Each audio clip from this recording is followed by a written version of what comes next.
Você sabe como os meios de comunicação influenciaram o cenário político brasileiro lá atrás, em 1964? E nos dias atuais, será que alguma coisa mudou?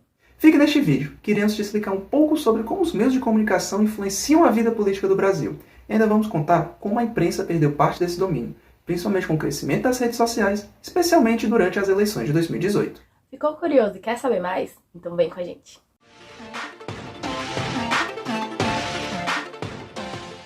Antes de mais nada, temos que ter em mente que nos anos 1950, o jornalismo passou por um processo de modernização baseado nos padrões norte-americanos.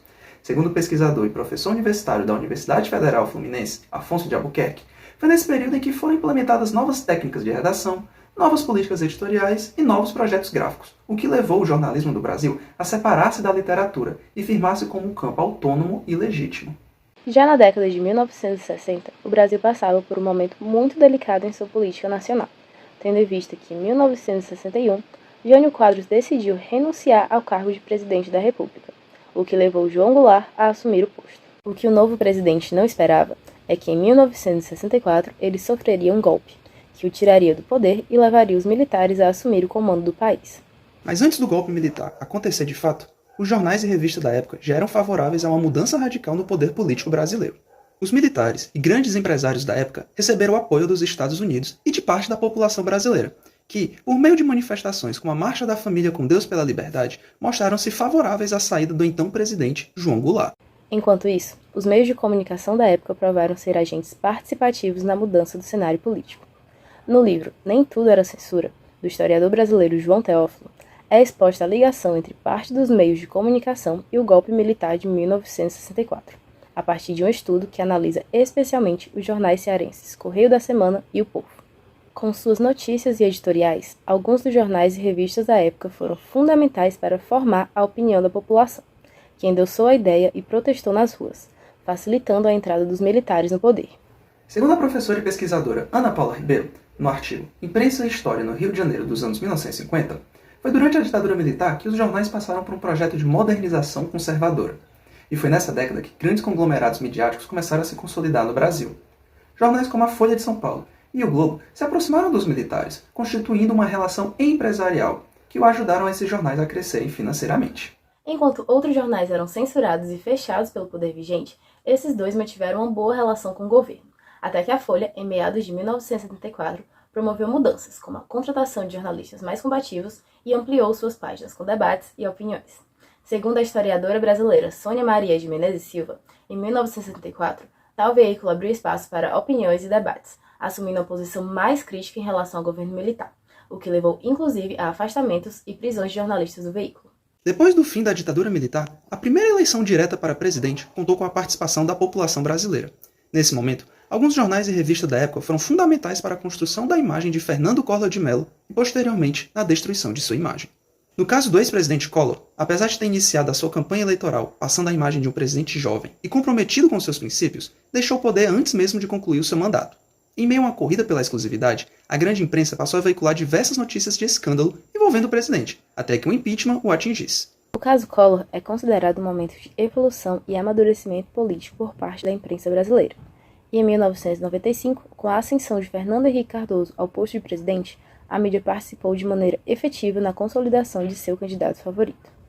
Impulsionado pela popularidade do Plano Real e do clima favorável em que FHC estava inserido, sem polêmicas ou escândalos, os jornais foram favoráveis ao seu mandato, conforme o estudo realizado pelo mestre em Comunicação e Mercado e doutor em Ciência Política, Rodrigo de Carvalho, que analisou os editoriais da Folha e do Globo durante o período presidido por FHC, ou seja, de 1995 a 2002. Já em relação ao governo de Luiz Inácio Lula da Silva, um estudo realizado pelo doutor em Ciência Política, Fernando Antônio Azevedo, mostra que os jornais da época, em especial a Folha, o Globo e o Estadão, já tinham uma posição fortemente negativa a respeito do petismo, desde a sua primeira participação no pleito presidencial de 1989. Durante sua campanha para as eleições de 2002, o governo teve uma imagem mais positiva e mais favorável a suceder o governo de FHC. Já no primeiro mandato, a imagem de Lula foi representada de forma negativa e focada em casos de corrupção, como o Mensalão. Isso perdurou com a sucessão de Dilma Rousseff na presidência brasileira. Durante o final do primeiro mandato da ex-presidente Dilma Rousseff, jornais e revistas lançaram editoriais e notícias criticando a postura da governante, sobretudo com a aproximação de países sul-americanos, como Bolívia e Venezuela.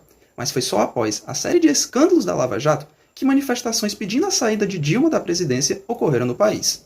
Nesse período, os meios de comunicação foram um dos setores fundamentais para a abertura do pedido de impeachment de Dilma Rousseff em 2015 e a ascensão da direita no comando do país. Nas eleições de 2018, um fator decisivo para a eleição do presidente Jair Bolsonaro se deu pela explosão das mídias sociais no Brasil, tendo em vista que elas são capazes de mediar a dinâmica da comunicação política no país.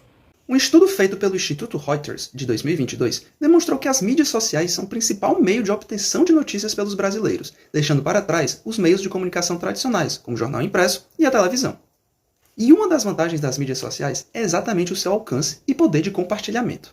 Em um estudo realizado pelos pesquisadores brasileiros Marcelo Alves dos Santos Júnior e Afonso de Albuquerque, em 2019, foi demonstrado que os conteúdos postados nas mídias recebem mais compartilhamentos que os da imprensa tradicional, tornando mais direta a sua influência sobre o público das redes. Sendo assim, a pesquisa mostrou que os atores ligados à extrema-direita no Brasil foram mais eficazes em perceber que as mídias sociais tinham um grande apelo ao compartilhamento. Isso levou os usuários das redes a voltarem mais a sua atenção a conteúdos conservadoristas, o que foi fundamental para a vitória do presidente Jair Bolsonaro. A partir disso, é fácil notar que, apesar do Brasil possuir um dos sistemas midiáticos mais concentrados do mundo, o advento das redes sociais fez com que mais poder e visibilidade fossem garantidos para aqueles que antes não os tinham. Ou seja, a imprensa tradicional começou a perder a sua hegemonia frente ao contexto político e passou a disputar espaço com essas mídias independentes veiculadas nas redes, o que pode ser evidenciado no estudo realizado pelos pesquisadores brasileiros Pedro Santos, Fábio Vasconcelos e Lucas Ocado, que utilizaram a base de dados do estudo eleitoral e demonstraram que o uso do Facebook, WhatsApp e YouTube como fontes de informação política quase dobrou as chances de voto em Bolsonaro, sendo tão importantes quanto o discurso antipluralista, valores religiosos e ideologia de direita. Além disso, os serviços de mensagem instantânea canalizaram e ampliaram o discurso do candidato à presidência em 2018. Portanto, percebemos que os meios de comunicação sempre estiveram participando ativamente das disputas políticas, o que continuará provavelmente acontecendo por muito tempo. Resta saber se os protagonistas continuarão sendo os movimentos políticos radicalizados ou se o jornalismo profissional conseguirá se restabelecer como ator central na mediação da visibilidade pública política. O que você acha? Deixe seu comentário, crítica ou sugestão.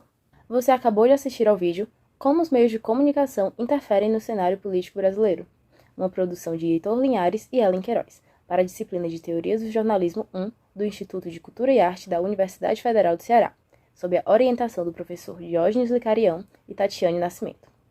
Esse material faz parte do projeto de extensão da UFC Divulgação Científica através de plataformas online, produzido por discentes da instituição e que tem por objetivo fazer divulgação científica de qualidade. Agradecemos pela atenção e caso tenha gostado, curta, compartilhe e passe a mensagem adiante. Até a próxima!